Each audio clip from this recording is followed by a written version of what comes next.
人类的大脑是靠着数十亿个脑细胞不停地运作，才能够思考、运动与做出判断。为了确保脑细胞能够不停地运作，位于颈部前方的颈动脉与后方的椎动脉必须不停地运输血液至脑部中，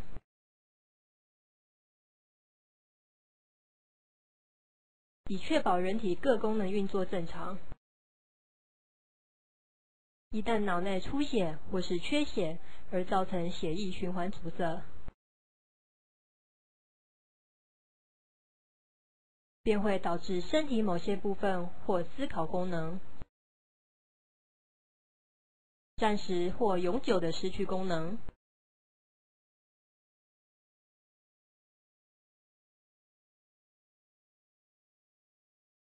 人类的大脑主要掌管了性格、运动、知觉、视觉、听觉和语言等6大功能。所以一旦血液阻塞不通，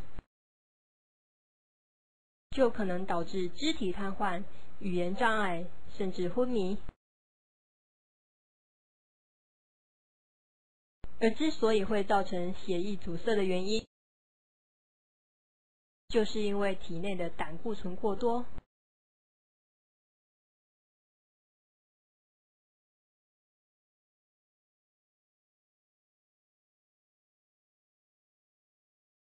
血管中若有过多的胆固醇，久而久之，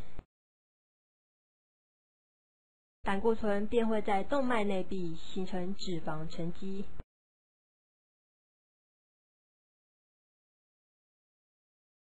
而越来越多的脂肪也逐渐沉积在血管壁的两侧。而最初期的脂肪细条累积，是早在青少年时期就已经出现的了。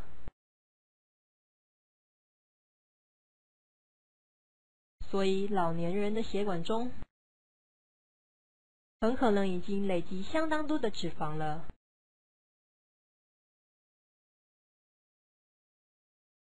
于是随着年龄的增长，脑中风发生的可能性也就越高了。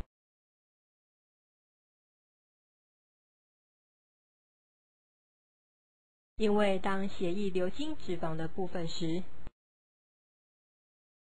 会逐渐形成血块，而阻挡了血液流动，导致氧气与养分无法达到大脑中，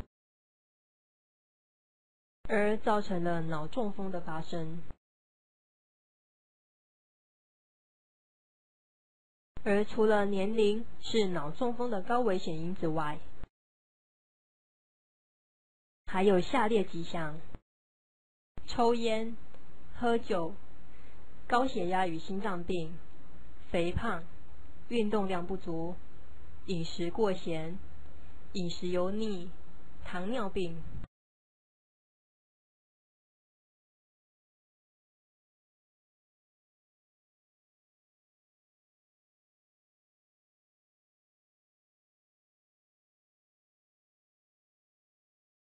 所以唯有控制饮食并多做运动，才能拥有健康的身体与幸福的家庭哦。